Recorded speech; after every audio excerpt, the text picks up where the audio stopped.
इकडे हा तुम्ही एक मिनिट एवढा व्हिडिओ घेऊ द्या मला ठेवायला बरा पडतो असा थोडासा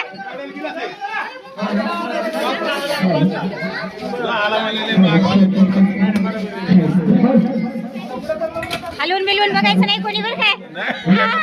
डायरेक्ट घ्यायचं ते नोटीस